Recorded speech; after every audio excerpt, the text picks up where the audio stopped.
Welcome to the Pink and Green Podcast, where we explore the rise of Vermont soccer through the lens of community, culture, and the game itself, featuring stories from Vermont Clover FC. Join us as we talk with players, coaches, and the people shaping the future of the game in Vermont.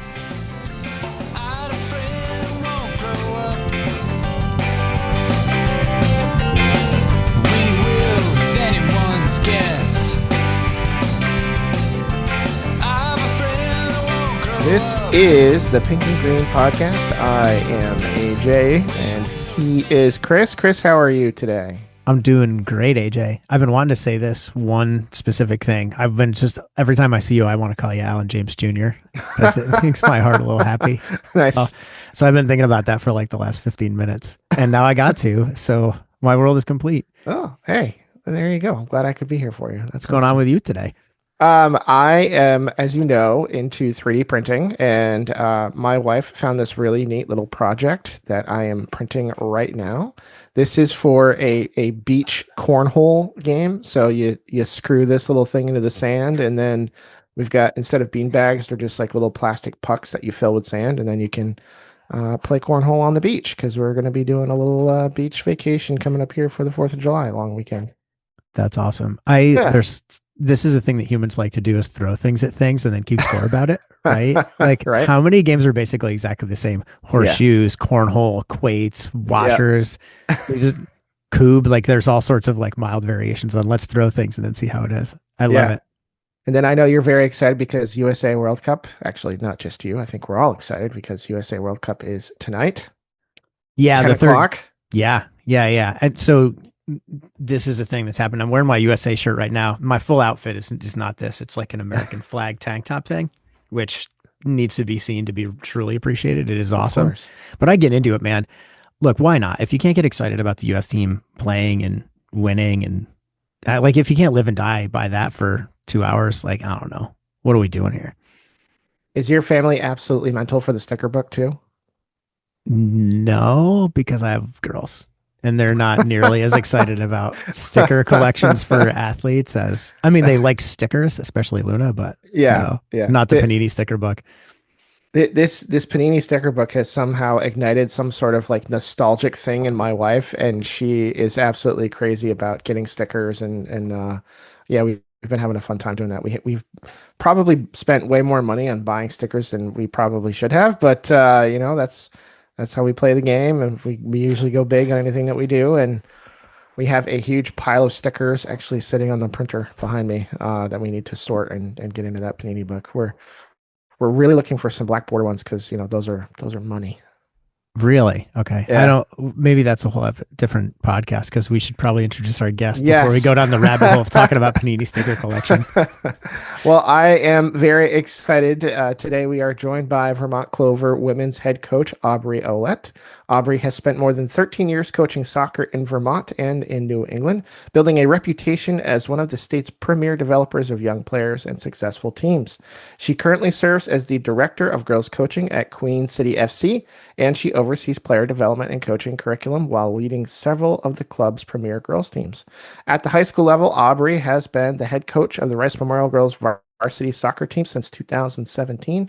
During her tenure, she's guided the Green Knights to 7 Vermont State Championship appearances, capturing state titles in 2019, 2021, and 2022, and most recently in 2025. Her success has earned multiple Coach of the Year honors and established Rice as one of Vermont's premier girls soccer programs.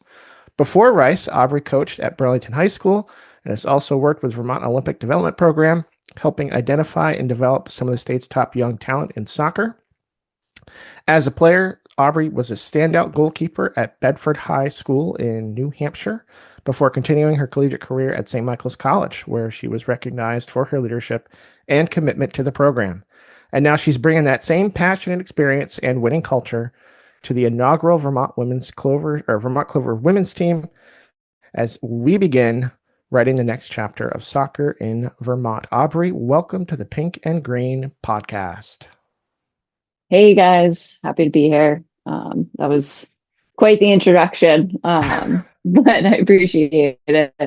I'm excited to be here with you guys. Yeah, it's We are about time to excited wrap up after that whole list of awards. Yeah. We've only got an hour here. And for those who weren't taking notes at home, 9 years she's been at Rice. 8 of those 9 years she's played in a final and won 4 of them. Did I get all that right? Seven of the 9. 7 out of 9, and you've won Yeah. 4 of them, and 96 wins currently. So unless the world ends, you're probably going to hit 100 next year, which is unbelievable. That's incredible. Hoping. Yeah. Thank you. Stop hoping. Come on, it's going to happen. And was your first coaching at when you started coming around Queen City when Shane was coaching for Wendy? Somewhat, yeah. So when I was at St. Mike's, I was helping out obviously with the summer camps there. That was one of the highlights of my summer, just coming back to St. Mike's and coaching the kids. That's where I started coaching. I would also go back to my high school and train the goalies over the summer. I did some clinics at some local middle schools in New Hampshire as well. And so that kind of sparked the interest. And then Wendy actually at St. Mike's helped me get connected with some of the local clubs. So I, helped out at Farpost for a year, did a little bit with Nordic, and then I met Shane and just started coaching at Queen City, and the rest is kind of history there. So it's got to be like 10 or 11 at Queen City at least, right? I think this was the 11th or 12th season with Queen City, because I started helping Shane out my senior year of college. Yeah. I was training the goalies during the winter, and then I started assisting him. And he's given me a lot of opportunities just to have my own team pretty early on. And it's opened the doors to a lot of things. So. Yeah, it's been really cool from my perspective watching you grow from this person who's really interested in coaching to now this like really seasoned and highly successful coach. It's just really, really been cool. Even though I'm not there all the time, I remember when you first started coming around, because we trained on, I think you guys were training teams that were like maybe on the same field or maybe right next to each other. So we spent a lot of time together in those first couple of years on those bus trips too, which were absolutely legendary, because you were on both of those, I think, weren't you? Were those your first 2 years with those teams? They were probably like my third year. But yeah, those bus trips were a lot of fun. The first year I went just like along for the ride. The second year I had my own team. But yeah, we would take bus trips. We went to Nashville one year, Myrtle Beach the other year. And we were on a bus for hours during the day. And then we'd stop and play teams throughout the country on our trip down and visit a bunch of cool places. So that was a lot of fun. Yeah, that was awesome. We would take them over April break, I think, right? Yeah, it was April break. Yeah. We would take 2 teams down. So we'd load this bus up as like all kids, a few chaperones, and then like the coaching staff, basically. The other Clover connection on that trip is like a kind of secondary connection. So one of the Clover women's players, Maddie Kuchar, her dad, Rich, who coaches, he's a longtime coach. He coaches with Aubrey in the club world for a long time and coached against her in high school. He was the chaperone because his older daughter was on those trips with us. She played on my team. So that's like kind of the other connection. There's probably more as we like dig into it, but it's fun to look back at things like that and, see the people that were there that I didn't really know at the time. And now they're just like regulars in my life. Rich was just a parent back then when we did that trip. Now he's, coaching all the Queen City teams with me, and we're good friends. So it's fun to look back. You too, Chris. It was, I was just getting to know you at the time, and now, I'm around coaching your daughter and doing this Clover thing with you. So yeah, it's pretty wild. We knew right from the beginning when we got the women's team going that we wanted to have you as a part of it. Do you remember in the winter, I was just like, hey, we might be doing this thing. What do you think? And you're like, yes, I'm in. Yeah.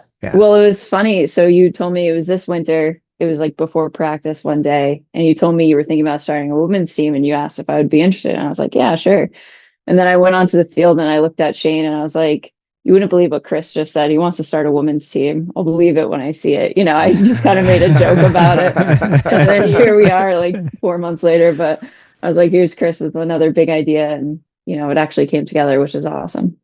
Yeah, if you listen to the Shane, for those of you listeners who've listened to the Shane episode, you'll find that as a common theme in the Chris and Shane relationship. I appreciate that you get to see that too. What has been from a coaching perspective, like, why do you keep coming back? Why do you do it?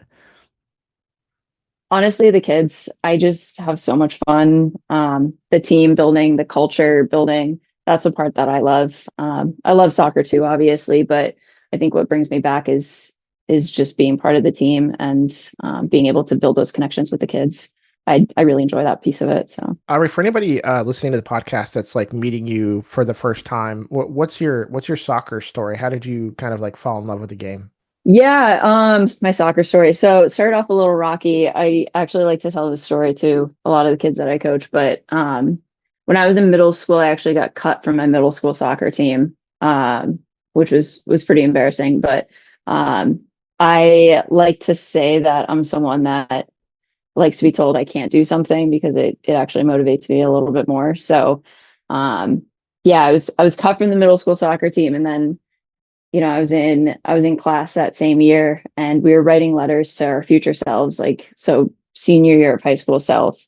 And I wrote in that letter that I wanted to, keep playing soccer and play in college. And, I hoped that when I opened this my senior year of high school, I would be, committed to go play college soccer. So this was right after I couldn't even make the middle school team. And so, yeah, I was never, I wouldn't say I was ever just the most naturally athletically gifted player, but I worked really hard, and I set goals for myself. And um, from that point on, I was really focused on what I wanted to get out of it. So it wasn't until high school that I, started playing goal. I played on a competitive team and really, took my playing to the next level. But I think for me, the foundation was just a love for the game. I had so much fun, playing when I was a kid, being part of this, a team, having all these friends in the sport. And that's what like got me really interested in it. And that's what I try to do for my kids too. Like, if I can just build a love for the sport from a young age, they will do whatever they want to do from there, right? If they want to take it to the next level and get really competitive and try to play in college, great. They'll do that, and they have this love for the sport, and that's great. If they just want soccer to be part of their life, they want to play co-ed leagues, intramurals, that's fine too. But it all really starts at that young age where they build just a love for being there. It's supposed to be fun, especially for kids. So at the youth level, that's really my main goal, because I think that's how it started for me. So That's awesome. You have a history of building successful programs. So what does that look like behind the scenes? Like what goes on that people don't see that contributes to building some of that success? yeah, I think at Rice, what was really a focus of mine early on was building a culture. I was really young when I took over the team. I was 24, only a couple of years out of college. So while I knew what I wanted to be as a coach and the type of team that I wanted to coach, it definitely took a little bit of experience to accomplish that. And, there's obviously some bumps in the road, but the big thing for me was just building a culture of a team that, made people want to be there and feel included. So a lot of things that we do, we've done like overnight trips, which I know has become more popular for high schools. We started that in 2021. It was after COVID. It was just an opportunity. These kids were just craving, interactions again. So we do that. But we talk a lot about our identity as a team early on in preseason. So we'll talk about our team goals, what we want to accomplish, who we are. And then we also talk about that from an individual basis as well. I try to meet with as many of the kids as I can over the summer to talk to them about those goals as well. But I think a lot goes into it from a team perspective, but at the end of the day, like, it's player driven. I can set up all these things, but at the end of the day, it's like you need the buy-in from the kids, from the players. And I've been really lucky to have some pretty incredible kids and leaders throughout my years, especially at Rice, that have helped me accomplish what you see. Mm-hmm. there was one season we weren't doing well at all. It was just a really, really bad year. It was in 2019. And it was just a lot of kids that, didn't have a ton of experience. A lot of really strong athletes, but weren't necessarily soccer players. And there was one day that the captains just sat me down and they were like, "Hey, this isn't going well. Like, we need to regroup on how we're approaching this, because we just want to have some fun, and we want to enjoy the season. And right now, they just weren't having fun." And that hit me. I remember just being taken aback because I was like pushing them and pushing them, and ultimately it turned around our season. Like, I adjusted how I was approaching things. I let those players really take the lead on, the sentiment and the overall, feel of the team. And we ended up being the ninth seed in the playoffs that year and winning our first state championship in 20 years. So it's really incredible what these kids and these players can accomplish when you just give them, guidance and just let them go. I think they're more intuitive with a lot of things, and we give them credit for sometimes. So yeah, absolutely. That's yeah.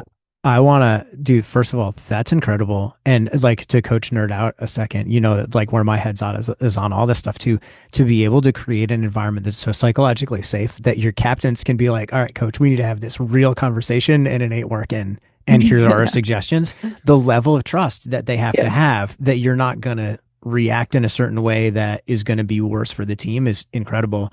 So like, for all you coaches out there listening, like, that's the thing. And like, listen to what she said. She's always talking about like centering the players, like having it be their experience and keeping that in mind. And it's really easy for us to get caught up in our own things about how it should be that we stop to ask. Right. So like, that's incredible. Like that's incredible. How would you say, you talked about it a little bit, but like, how did you grow as a coach from that experience? I learned a lot. I also give a lot of credit to this, one of my mentors, Zaf Bludovich. He has been around Vermont Soccer for a very long time, and he was a longtime athletic trainer and associate director at St. Michael's College. He was coaching with me at Rice, and he gave me a lot of really good advice through those early years when I was still trying to figure all of this out. But he always told me, he's like, if things are hard, if they're not doing well, if they're, if we're losing, like, that's when you want to pull back a little bit and let them kind of breathe. When they're winning, that's when you can really push them and press them. And he just really helped me find that balance as a coach. So I'll never take credit. I just solely on my own, I don't come up with all these, brilliant ideas or anything, but there's a lot of people around me that give me advice along the way. I've always taken the approach that I don't know everything as a coach. I'm learning just as much as the players are. And, every year I get better and better as a coach. And I take all of these experiences and I try to put them all together. But I think any coach would probably be kidding themselves if they said they knew everything. So I kind of asked Shane this question. I don't remember exactly how I worded it, but what's you coach a variety of ages between what your work at Queen City FC and Rice, and now with Clover. So what's kind of the biggest misconception, or what do you wish that parents knew about having an athlete child and that kind of like player development? yeah, I think from my own experience, one is it's player first. Like, my priority is always the player, making sure that they're having a good experience. And sometimes that's hard for parents to understand when they have their own agendas of what they want, their own kid to accomplish or get to. And I also think patience is really big. For me, again, I really didn't grow into an athlete until high school. I mean, I think, I really grew after, an experience of getting cut from my team, but Kids develop at different ages. Some will peak when they're really young and show all of this promise, and then maybe they get burnt out, or they kind of stay where they are and other kids catch up to them. I think there's just patience in the player development piece. I think every kid deserves an opportunity to play the sport and to learn the sport, and we just have to have patience with them wherever they're at. I just think that for girls in particular, there's been this pressure on them that if they're not, at the highest level, if they're not, the best player, they kind of shy away from the sport. And I don't want that. I want everyone to feel like they can play and be included and be part of the experience. Whether, they're an all-star at 12 years old, or they're, going to be better when they're 16 years old. I just think that we need to have a little bit more patience on the player development piece. In thinking about that, what's something that you wish kind of younger players focused on more, right? Like, is it some soft skills? Is it technical skills? From a soccer perspective, I think 100% they need to more technical skills, more work on the ball. And it's not just at practice. Like, we'll put on a session and we'll have, 20 kids, and we may only have like 4 or 5 balls out there. So the amount of touches they're getting in a practice isn't anything compared to what they can do if they go home and get touches. That was huge for me. I worked a lot at home. My parents would probably kill me, but I used to punt the ball at the house and have it bounce back at me, just working on my punts.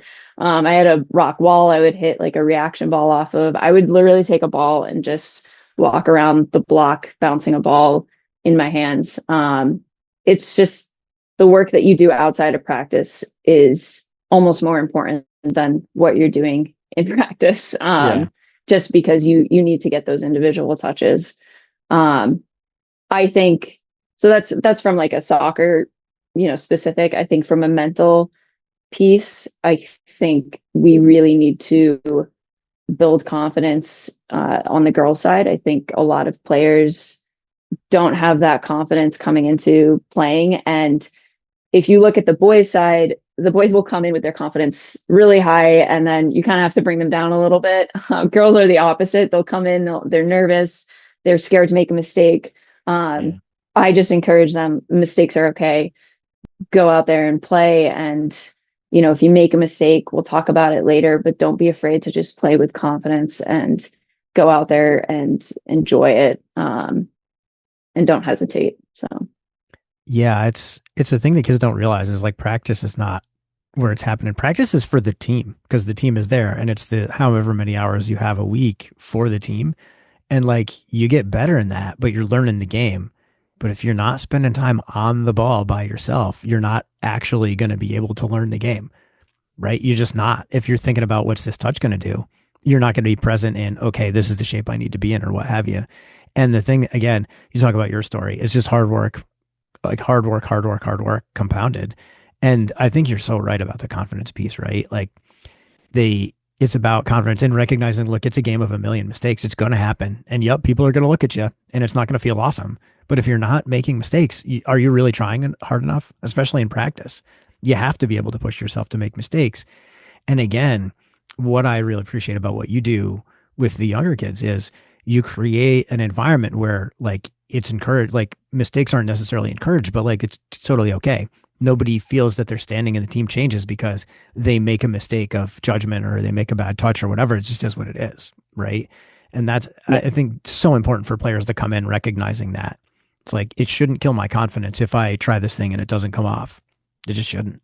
Yeah, I want to echo what you said about, the practicing at home, because I've got a son, he's in U12 soccer, and he, for a number of years, has done like the local town rec league, and they'll get like maybe 2 weeks into practice before their season starts and they're playing other teams. And so this year we enrolled him in a different program where, he did a lot more skill development. He had weekly homework. He was doing touches at home, throughout the winter. And then the season started, and what a difference. like the moves on the field, just weirdly his confidence levels like kind of taking a hit, and that might be some of the team dynamic with some of the older boys. But it made a significantly noticeable difference, starting the season, having had all of those touches in before the season started. So yeah, absolutely. And more you can get in at home, it makes a difference. I've had kids come back after like a season off with, club soccer, and they'll come back and they're out there and they're at a level that they weren't at before. And I've gone up to them and been like, what happened? They're like, oh, I just been working really hard at home. Like I've been trying to do a lot of touches or something like that. It's noticeable when a kid is putting that work in. It's definitely noticeable. So. Yeah, and it's important to also recognize where confidence comes from, right? It's like the same thing layered over and over and over until you can do it. Like if you try to kick a ball 20 yards and you can't put it in the same place, but then you go do it 1,000 times, now you're going to be confident in your ability to put the ball exactly where you want it, right? So it's how confidence gets built is by that time spent as well. So you know what to expect of yourself to even push yourself more, right? And I learned a lot of that with goalkeeping too, just because it was muscle memory over and over again. I mean, that's key with goalkeeping because you have to make reactions so quickly that your muscles need to just automatically know what to do when it comes game time. So. Yeah, and so much of goalkeeper training is really about like the things you never do. Like you make 5, 6, 8 saves in a game, and that's like kind of a lot. But 90% of your training is on, that total of 30 seconds that happen in a 90-minute game or what have you. Yeah. So it really is highlighted and magnified. What are some of the differences that you find working with the Rice players versus now working with the Clover players? Rice versus Clover.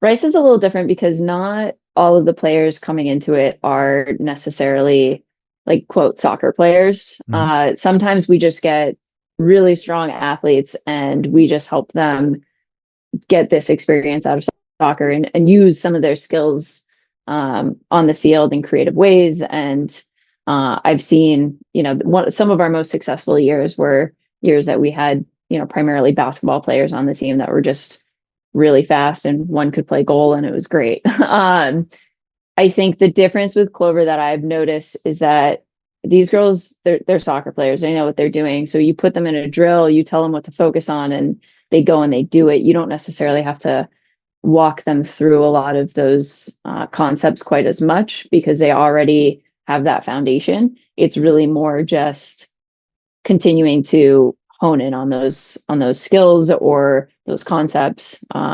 So that's been really fun change for me. I think, there are some moments where I'll throw them in a drill thinking I have to, do a bunch of coaching like I normally would with another team. And then they're just doing it. And I'm like, all right, well, that's great. Keep going. You're doing exactly what I was looking for. So, so it's been really fun.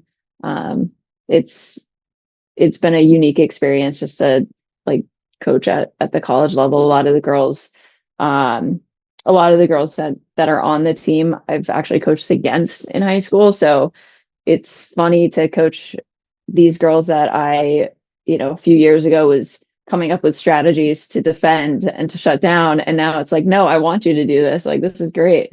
So it's been really fun for me to get to know some of these players. Yeah. Do you find differences in the players? So the ones that are like, let's say college hopeful or about to go to college versus some of the ones that have a couple of seasons experience playing at the college level? Definitely. I think there is a little bit higher pace with the players that do have college experience. And there's a little bit of the understanding of the games at a higher level. So the positioning, and the defending and everything, they kind of know the shape they need to be in. They know they're communicating a little bit more. They're a little bit more confident with their decisions. The players that are still will just graduate high school going into college, I think this is an incredible experience for them because they're getting to play with kids that have that confidence and are playing at that level, and it's pushing them and it's giving them that just knowledge base before they even get to college. They're already going to have this base that they've established with our team. So Yeah, the pace is so much slower in high school than it is in college. So the few that like still have a high school year left, I'm sure that they're going to go in and like the game is going to be moving real slow for them, and that's a good thing, yeah, right? Because they're going to be able to yeah, think through the game and play through the game at a much higher level. That's part of the goal with it is to provide those opportunities for the kids that are on their way there, as much as are for the kids that are, I say kids, but young adults here, as much for the young adults that are on their way there as it is for the adults, those players that are kind of already there, right? yeah. You sort of touched on it a little bit, but what kind of opportunities is this Vermont Clover women's team kind of creating that maybe didn't exist a few years ago? Yeah, there's been different variations of trying to get playing opportunities for college kids in Vermont for women specifically. None of them have really, been consistent over the years. When I was a player, I stayed in Burlington for a summer, and we were playing in a league against high school students because that was really the only league that was available to us, and there weren't a lot of other college students there playing.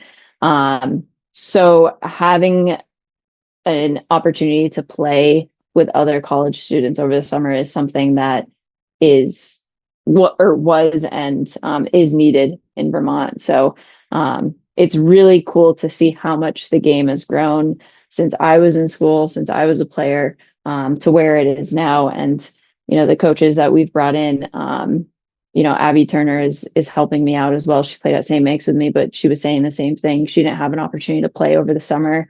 And the game's grown so much. So not just in Vermont with these opportunities, but regionally with, all of the different leagues that have been created, especially on the women's side, it's grown a lot. I tell my kids all the time that they really should appreciate these women's teams and these opportunities to watch women's soccer because it's not something that was as available when I was a player, or as a kid to look up to. So, if we can create opportunities for these college kids to play over the summer at a competitive level, and then also create, these opportunities for younger kids to look up to these players and to have something to aspire to. I think that means a lot in Vermont, and I think in other states too that are trying to grow the game. So That's awesome. I love that answer. What excites you most about coaching this inaugural team? I think it's the potential of what it could be. I'm very excited about the opportunities that we have this summer, being able to, go and play the Wild next week. Potential, other scrimmages that we might be able to get together. Just the training opportunities, all of that is a lot of fun, and bringing all these players together has been a lot of fun. But I'm really excited for the potential of what it could continue to grow to be. I think last night we were just watching the men's team practice and get ready for their finals for the UPSL New England division, right? And the girls were just sitting there and watching them. And for me, it was like, this is what we want you guys to grow to be in the future, is a team that's actually playing for something, for, a championship opportunity, or a league or anything really. I mean, just the potential that the team has to grow in the future, I think is huge. And like I said, if this is something that we can continue to do summer after summer, it's going to become something that younger kids will look to aspire to play for. So Yeah, that is the plan. The plan is to have an actual league next year and then be playing to win stuff at the end of it is kind of the host. We don't know exactly what that landing spot's going to look like yet, but like that's really important to us. It's one thing to do one game. It's one thing to train for one summer, but it's another thing completely to use this. And I've been approaching it like this is the foundation for this incredible house we're going to build for that women's team. And we, we kind of treat it all as one club, but to a large degree, you all are kind of doing your own thing over there. And I think that's really cool I've tried to, create that as intentionally as like a women's space, because I think that there just aren't enough of those. And we've got this men's space over here, which is like, I mean, you watched it yesterday. It's a bunch of dudes doing doing man things while they're playing, right? And to be able to offer the same opportunities for young women to be able to play, like that's what it's all about. It's not enough to just play some exhibition games, right? And there's massive appetite for it. And even if nobody wanted to come watch, which they do, but even if they didn't, there's so many young girls out there. You know, I think about Posey and her friends, like some of them might be playing in this in a couple of years, right? And it needs to be there for Yeah. them or for the girls a little bit younger than them even. Well, so the game coming up, right? We're recording this on Thursday, the something of June. I don't know the date. Oh, yes, I do. The 25th. 25th. So Thursday, the 25th of June. So next weekend, we're playing this game. What are some of the things that you're looking forward to about the game and maybe some of the things that you're a little nervous about? Well, what I'm excited about is that it's bringing together two Vermont-based women's soccer teams, which the fact that there's three women's soccer teams going right now, including Clover, is really incredible. And I think it's going to be a really fun day to just celebrate that fact, that these opportunities are here and that players are playing. So I'm really excited for the day and the celebration of it. And obviously the opportunity for us to just play a match, get out there and compete. Training is fun, but at the end of the day, competing is why we play, right? Obviously Wild has been playing a full season already. We have not. So I think that's probably the only area that I, have some nerves or hesitation around. It's, we're playing a team that is, has a little bit of chemistry, that has been playing matches, that has been playing other teams at high levels. And we've just been training amongst ourselves. So it's really hard to replicate game situations and game intensity into training. And so that's where I think we are at a disadvantage going into the match. However, we've been talking about it's a challenge and challenges are opportunities, and we have to just go out there and take it. And that's the mentality that we have to have going into the match. Because again, it's an incredible opportunity to celebrate women's soccer in Vermont. Everyone on the team has some kind of Vermont connection for Clover, whether they grew up playing in Vermont, they play college in Vermont, and the fact that they get to represent their state and represent, women's soccer in Vermont is just an incredible opportunity for everyone. So I'm excited about that. It's, for me, community is what makes soccer so special. And this is an incredible opportunity to bring that community together. Yeah. Have you found that the young women are really kind of like leaning into that community piece and like starting to build the relationships that maybe are new to them? I hope so. Last night we were joking about carpools, and they were just discovering that people lived, close to them or on their way to practice. And it was like, all right, we're making friends here, connections. But I think for them, it's the same idea as it has been for me, that, they've been playing against each other or around each other for years, and now they actually get to play together. So, it's taken a little bit of time, but I think it's been fun for them to get to know these players that maybe used to be enemies on the field. So I think they're buying into that. And every practice, like last night, it was the first time that we had the full group had already been to at least one session. So everyone actually knew each other. There wasn't like a new player joining the group. And you could already see from the first day to last night, there were just stronger connections and more team building. And I think it's only going to get better as the summer goes on. That's awesome. That's one of the things we see with the men's team too a lot. Is like those guys are like, I think that if you ask them what the best part about it has been, is they'll say that it's like meeting new people and like making new friends. Yeah. And I was talking about the match to Brian, the men's coach, last night, and Alfred, one of the assistants for the men's, and they were saying very similar, for them going into the first match, they felt like they were still trying to get to know the team, and, they were a little nervous just not having played a match yet.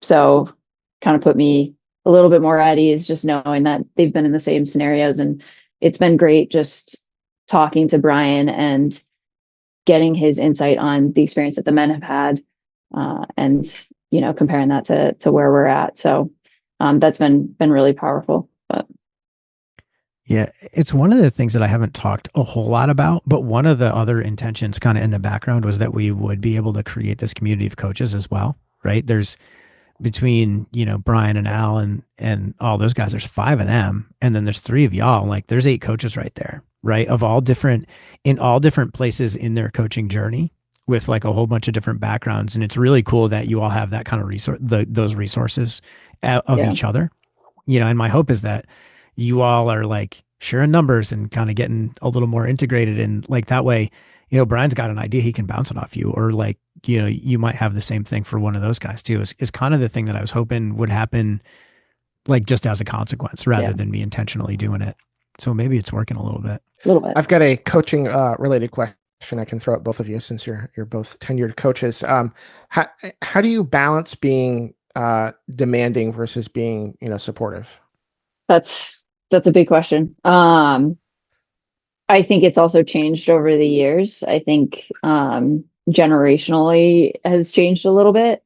And I actually was talking to Brian about this last night too. It's also tough with these teams because, you're only getting them a couple of days a week. So you kind of have to, you want them to come, you want them to want to be there. So you kind of have to balance how much you're pushing them with how much you're, encouraging them and supporting them. I think that's probably one of the hardest pieces of coaching, is being able to read your players and what motivates them and what drives them, and how you need to approach each player is a little bit different. So figuring that out, especially early on, can be a little bit tricky. But yeah, it's again, when things are going well, you can probably push a little bit more, and when things are maybe not going so well, maybe you have to give them a little bit more encouragement. So yeah, I don't think the idea of like pushing and how did you phrase it? Being like demanding versus supporting. Demanding versus supportive. I don't think that those two things are in tension.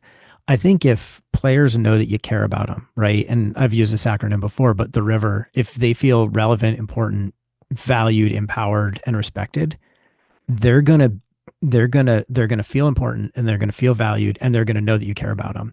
It all kind of springs from a place of love, right? Like if you love the kids that play for you and they feel that they're loved, you can ask them to do anything that's within reason, of course, like, on the field, and they're going to do that happily because they know that you're coming from the right place. And when you center the players in that environment, they know that what you want is the best experience for them.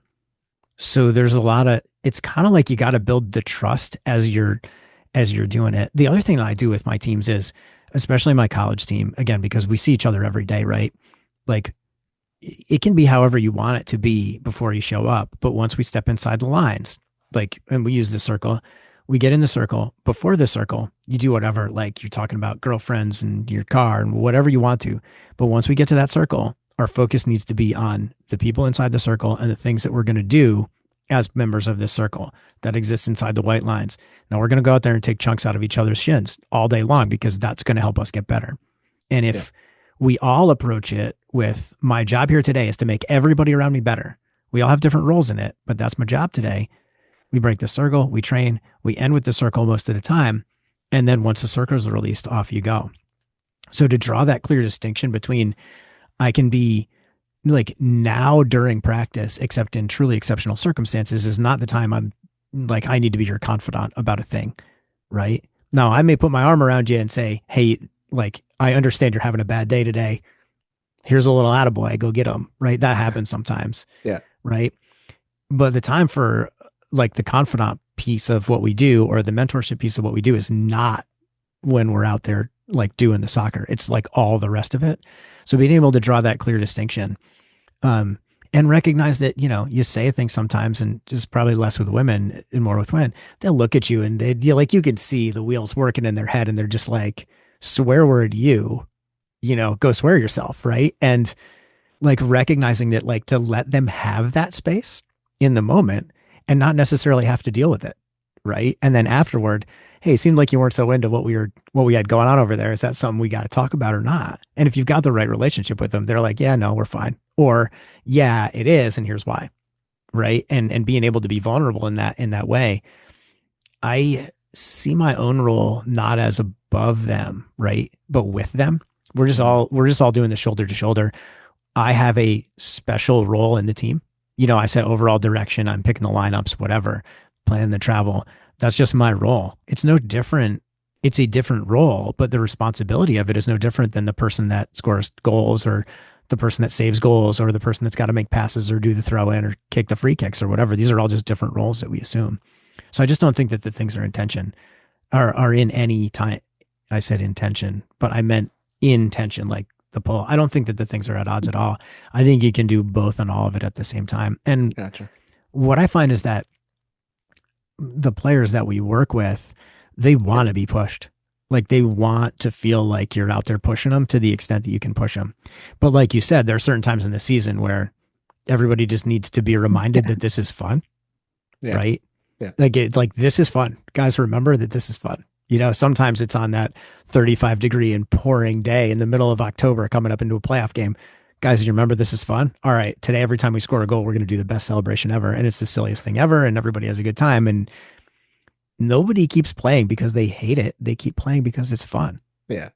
Right? True. Very true. What's the women's season or summer look like? Are there more friendly games scheduled? I know, we kind of discussed lately in the past that UPSL has like two sort of seasons. Is that when the women's season is going to start? What's that look like? One game now, trying to add a couple more in July, but that depends on, all the things that those sorts of things depend on, teams to do it. And we're Sure. talking to a couple of teams. It's just about schedule kind of. Okay. And schedule also influenced by our ability to, have a location, because there's a lot of people that want to get on fields. Yeah. And there's a lot of fields reserved and things like that. And then we won't play in the fall. Like that's just not going to happen because that's of tough. our player pool. Yeah. And the plan is to launch the team full time in the spring. Okay. So that schedule is like May to July or something like that. Okay. So that's the longer term plan. But for this summer, which was the actual question, is trying to get a couple more games because, like Aubrey said earlier, training's great and all, but playing games is fun. Yeah, absolutely. Absolutely. Aubrey, you have coached a large range of ages. Just a fun question. Do you have a preferred age range that you like to coach, or does that kind of like fluctuate with personalities and stuff like that? I would say every age group is different. I wouldn't say that one is necessarily better or I enjoy more than the Sure. other. I think what I've found is I love the high school season, the competition of it, the intensity of it, the team building, all of that stuff. But then, I go to club soccer and I coach, middle school or younger, or even, the high school girls there. And it's just a different type of environment. Obviously, it's a little bit more on the technical training side. And Mm-hmm. I think I enjoy the balance, honestly, of having those two different things throughout the year. Very different. I middle school, I love how they're just learning to be really competitive and to play soccer at, a higher level, or to, feel like they're competing for something a little bit more. But they also have they're still young, so they're also just having a lot of fun while they're doing it, and I really like that balance. High school, obviously, it's a little bit more intense and you're competing for something, and the kids just want to play harder and compete, and I think that's a lot of fun too, because I get to be a part of that. So every age group's a little bit different. The young kids you can just run around and play games with and goof around, and that's also a blast. So yeah, I've enjoyed working with really all age groups for different reasons. So Yeah, that's awesome. To the female athlete listening to this podcast that's interested in joining the Clover team, what's that process like? Where should they go if they want to learn more info or submit an application? Oh, that's for me. Chris? Anyone? Just get in touch. Go to Chris. Yeah, go to me. I work with the coaching staffs to kind of intentionally build the roster. We learned a lot of lessons from how we built the men's roster that are really starting to pay dividends with the women's roster because, for better or for worse, there are a lot of men, right? And when we started the thing, we weren't sure there was going to be as much interest as there was. So we kind of were like, everybody show up and we'll figure it out from there. But with the women, how we've approached it is kind of in a more intentional way. We're having different kind of conversations with coaches and players and, kind of actually building a roster in an intentional way. And the way we built it now is it skews a little bit younger than the men's team. Now the men's team is pretty young for the UPSL, right? We only have a few players that are kind of 21 plus. The women's team is intentionally a little bit younger because we're really thinking about, we want the women that are with us now to kind of be the core of that team that we carry forward to next year, if we can be. It's 25 and maybe the real number on that roster is something like 30 or 35, but we want to be really intentional about the people that are involved. Gotcha. Okay. As we kind of wrap up the episode here, Aubrey, is there anything that we didn't ask you that we should have asked you? Is there anything that you want to talk about before we close the episode? No, I don't think so. I think, again, I really want to stress the amount of opportunity that we've created here with Clover and the Vermont-based players. I mean, it's not just kids that I've competed against. I'm coaching kids that I coached when they were U12s, and I'm getting to see them, continue to love playing soccer and to have a place to play. And I'm really grateful to be able to be part of that, and that Chris, helped get this organized. I just think that we're creating more opportunities for kids to play soccer. And, again, we want to create as many opportunities as we can, whether you want to play at the highest level or you just want to enjoy the sport and watch the sport and be part of it. I think that it's been really incredible to watch Vermont grow from where it was when I came to Vermont to the soccer state that it is now. And this is just one piece of what's growing here in Vermont. So it's exciting to be part of. Awesome. Well, if folks want to learn more, the Vermont Clover women's team has their very own Instagram account. You can follow them at Vermont Clover FCW. You can also follow the regular Vermont Clover team at Vermont Clover FC. And don't forget to follow the podcast. We are the Pink and Green Podcast at Pink and Green Podcast, all one word, on Instagram as well. And make sure you're subscribing to us wherever you get your podcasts. And we do have a YouTube channel, so you can see our smiling faces as we do these interviews. So make sure you go subscribe, smash that bell icon, get notified of all of our future episodes. All that does really good mojo for the podcast and the show. Aubrey, thank you so much for joining us today. This was a fun interview. Chris, any parting words? As Bob Barker would say, spay and neuter your pets, ladies and gentlemen. Actually, awesome. No, my parting shot is that for those who know this, the absolute best Christmas cards on my refrigerator every year are from Aubrey. Oh, no. Yes. Aubrey does a nice little we're going to bring shoot. Those up? Yeah, we are. Aubrey does an incredible photo shoot with her cat, Tommy the cat. And they are, every year, I'm like, there's no way she's going to outdo herself. And then next year she does. So that's what I'm thinking about too. And I send it to all my players, give it to all my players. If you put a smile on people's faces, it's fun. It's the only ones we leave up all year. I think I remember one of your players brought it up in the circle the last time I was at practice. I'm sure. It's become a tradition and everyone looks forward to it. So it started as a joke and it's just kept going, and here we are. Like 8 years later, I'm still doing them. So it's fun. That's poor animal.